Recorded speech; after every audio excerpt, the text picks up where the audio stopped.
Shalom, selamat pagi saudara-saudari yang dikasihi dan diberkati Tuhan.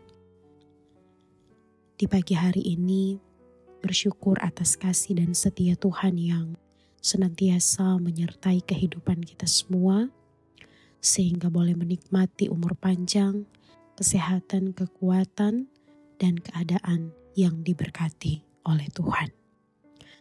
Di pagi hari ini, sebelum kita beraktivitas, marilah kita membaca dan merenungkan firman. Namun sebelum itu, marilah kita berdoa. Segala puji dan syukur kami persembahkan kepadamu ya Tuhan Allah kami. Oleh segala kebaikan, kasih sayang, cintamu dalam hidup kami boleh menikmati hari yang baru atas penyertaan Tuhan. Di pagi hari ini Tuhan, ada firman yang akan kami baca dan kami renungkan bersama. Mari Tuhan berkati kami semua, agar kami mau belajar bersama di pagi hari ini. Sehingga biarlah firman-Mu ini menuntun langkah hidup kami di sepanjang hari-hari anugerah Tuhan. Menguatkan, memotivasi, menolong kami untuk melakukan hal-hal yang benar, yang berkenan di hadapan Tuhan. Terima kasih ya Tuhan, terpuji nama-Mu. Biarlah firman yang hidup ini menguatkan kehidupan kami semua. Di dalam nama Tuhan Yesus Kristus, firman yang hidup, kami berdoa. Amin. Saudara-saudara, bagian pembacaan di hari ini, Rabu 25 Juni 2025, terdapat dalam 2 Timotius pasal 3 ayatnya yang ke-14. Firman Tuhan berkata, "Tetapi hendaklah engkau tetap berpegang pada kebenaran yang telah engkau terima dan engkau yakini, dengan selalu mengingat orang yang telah mengajarkannya kepadamu." Terpujilah firman Tuhan. Judul renungan harian keluarga di hari ini adalah tetaplah berpegang pada kebenaran.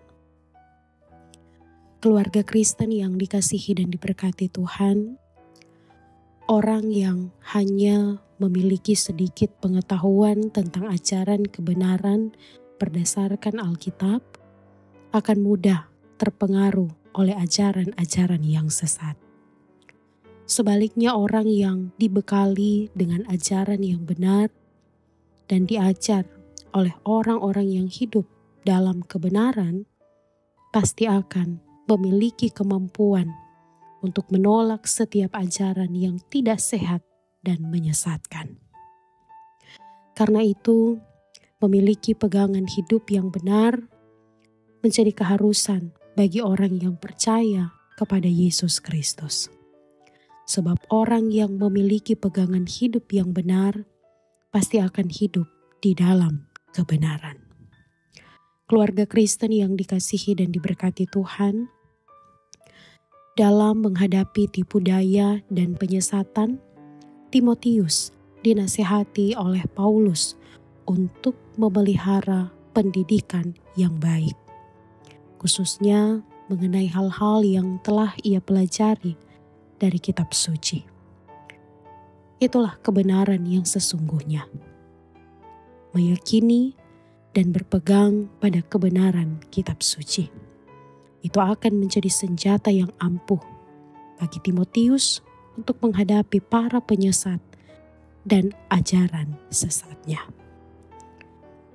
Ia juga dinasihati untuk mengingat orang-orang yang telah mengajarkan kebenaran itu, seperti neneknya Lois dan ibunya Eunike yang telah menjadi percaya kepada Yesus Kristus dan telah mewariskan iman mereka kepada Timotius.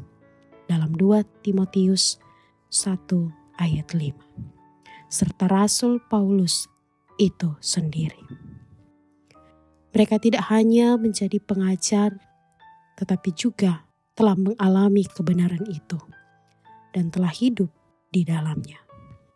Bahkan mereka rela berkorban demi mempertahankan kebenaran tersebut. Keluarga Kristen yang dikasihi dan diberkati Tuhan, pendidikan tentang kebenaran haruslah dimulai dari lingkup keluarga. Sebab keluarga adalah basis dari pengalaman kebenaran itu sendiri.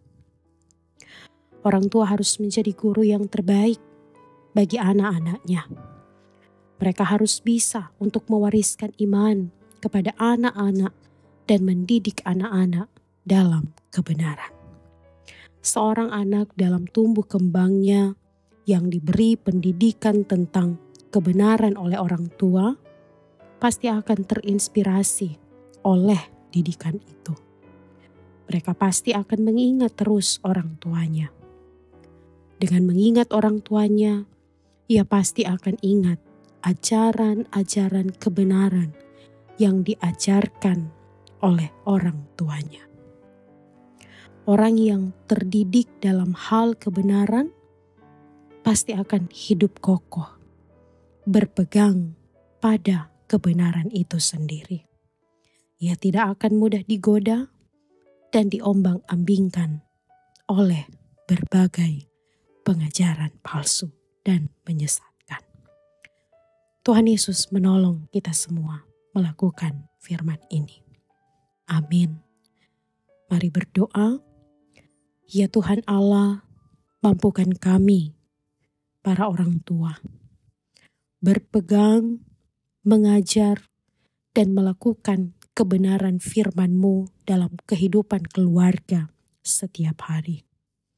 Mampukan anak-anak kami untuk mendengar dan memahami pengajaran kami. Di dalam nama Tuhan kami Yesus Kristus, firman yang hidup, yang menolong kehidupan kami, hidup dalam kebenaran. Kami berdoa.